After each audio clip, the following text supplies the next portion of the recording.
I'm out here finding something to eat, and this dandelion leaves are my meal. The situation here is highly complex. So I'm out here thinking back to a phone conversation I had with Director Ryan Scott from the state of Alaska Fish and Game. This guy. On August 9th, 2024. That was 4 days after my park was shut down forever. This is August 9th, 2024. And I'm talking to him and I'm recording this conversation. He knows it. And this is what he says. We've put in a lot of time. We've already dedicated a lot of funding to potentially doing this, but... What? He's put in a lot of time and dedicated a lot of funding to potentially doing this on August 9th, and my USDA license expired on the 5th of August, and he's already put in a lot of time in doing this, relocating my animals. This conversation is to find out if you're open to that, and then the other part is to invite you to work with us if you have places that you would like to see them go. See my animals go. Now here's a spot in this recorded conversation that is very telling. He was quite nervous, this Ryan Scott. What is he saying here? I also think there have been some problems with the animals, What? Problems with the animals? What kind of problems? And that's not you. I don't. That's not me? What isn't me? Problems with the animals aren't me? What is he trying to say here? Think that, A, I don't think you want that for any animal, and B, I don't think you want that, I don't think you want to be seen as having those kinds of issues. What kind of issues? What kind of issues? What is he saying there? That makes no sense what he just said. But it does reveal a subconscious plan he had in place already. The animal cruelty was his last card. He had that already in place. I'm going to ask you a question. When did you think, what day was it that you thought that that license was going to expire and the USDA was going to not extend it? When did you know that? The 5th. Yeah, on the 5th. 5th of August. Before that time, were you in communication with the USDA? This is where he has to pause and... We certainly were in discussions with USDA. I mean, they were keeping us up to date on what was going on, and again, Steve, I think that we not been, we would. And again, Steve.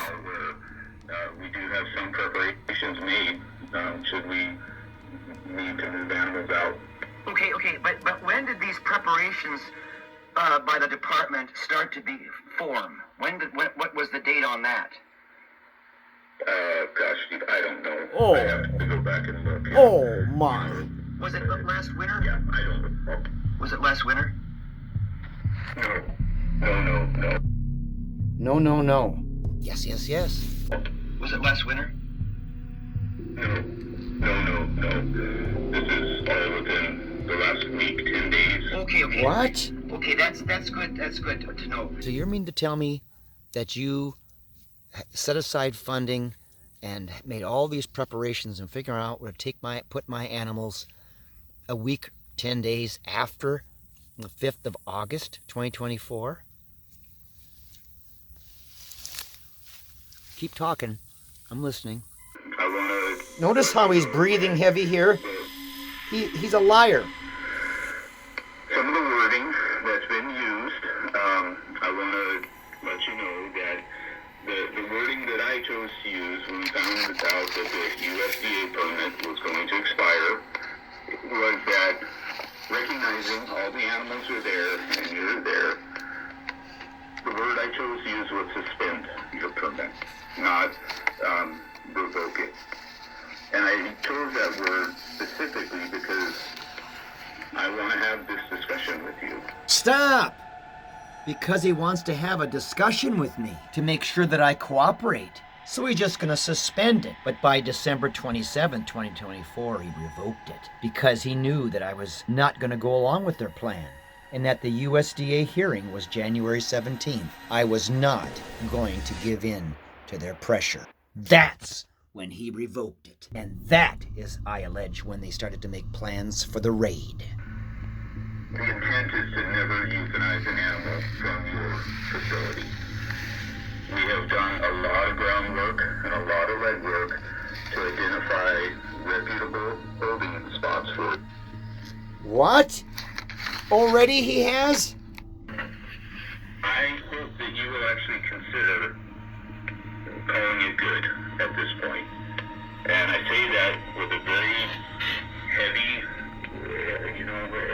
a heavy weight on my shoulders. Douglas Vincent Lang, Ryan Scott, the biologist Stephanie Bogle, now Stephanie Semeniego, Roy Churchwell, all these people. Trooper Nemec, they remind me of this one little statement from this legendary homicide detective, Joe Kenda. This is what I think when I listen to these people.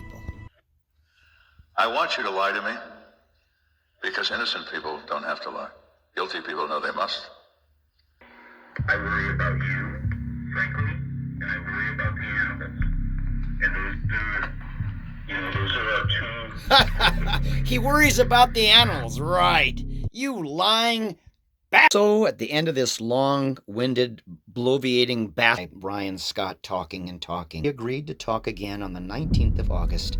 I was to heed and give up my park after this 25 years of investment. I'm going to fight this. August 11th, I'm working on the fence. I'm not giving up. No way am I giving up. I'm more determined than ever, those son of a...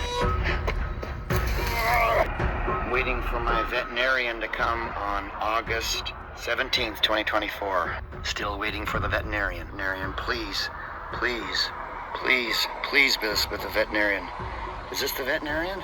That's her.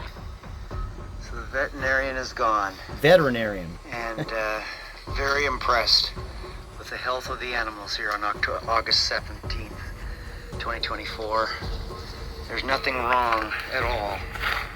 So why is it that my veterinarian, Dr. Kathleen Doty, says that everything is perfect, but the Alaska Department of Fish and Game people, that Dr. Kimberly Beckman, says just the opposite? Kimberly Beckman's memoranda are controverted by one of Stephen Kroschel's doctors of veterinary medicine, Dr. Kathleen Doty, attests that she has reviewed the memorandum from Dr. Beckman, and she feels that her information about animals that have died in Stephen Kroschel's care is inconsistent with what she has observed of Stephen Kroschel and his care. To her knowledge, Dr. Beckman has never visited Kroschel Wildlife Center and does not have first-hand knowledge about the animals. The veterinary care they received, Dr. Kathleen Doty states that she has worked with Stephen Kroschel. No, he takes very good care of the animals in his care. That moose, Mama! He always figured out a way to get his antlers sideways so he could come into that horse trailer. Duck Moses. A few hours later, veterinarian was here, signed the papers, very impressed. So now all I have to do is have the USDA come for an inspection. Maybe I can get my license back. But the glowing documents from my veterinarian, Dr. Kathleen Doty, were not what the Alaska Department of Fish and Game, and definitely not what Dr. Ann Goplin from the USDA wanted to hear. This is July 31st, 2026. In the next part, I'm going to expose and show you how Dr. Ann Goplin and the Alaska Department of Fish and Game conspired to destroy everything. This goes very deep. I just want to mention one other thing. There are people that are laughing about the fact that I think that the Alaska Department of Fish and Game would try to destroy my life or even end it. Let me just say that I'm in a country here in Russia where these people believe that could be a possibility, and they tell me that. Now, they deduce that if the state of Alaska was crazy enough to do what they did, kill animals, traumatize animals, and do this raid with AR-15s, anything is possible. I'm with my friend Sergey here. He's a kind of a guard at Whitehorse Club. Today is July 31st, 2026. Go ahead, Sergey, say something to camera. Да, ну, я с Урала, Россия. Живу здесь, в Черновцах живу. Have you ever been to America? Америка. Have you been to America? Америка, это вот. He doesn't understand. Да. Go ahead. Ну, очень приятно познакомиться, хороший человек. Я думаю, Yeah. хорошие отношения будут у нас. I hope you understand that.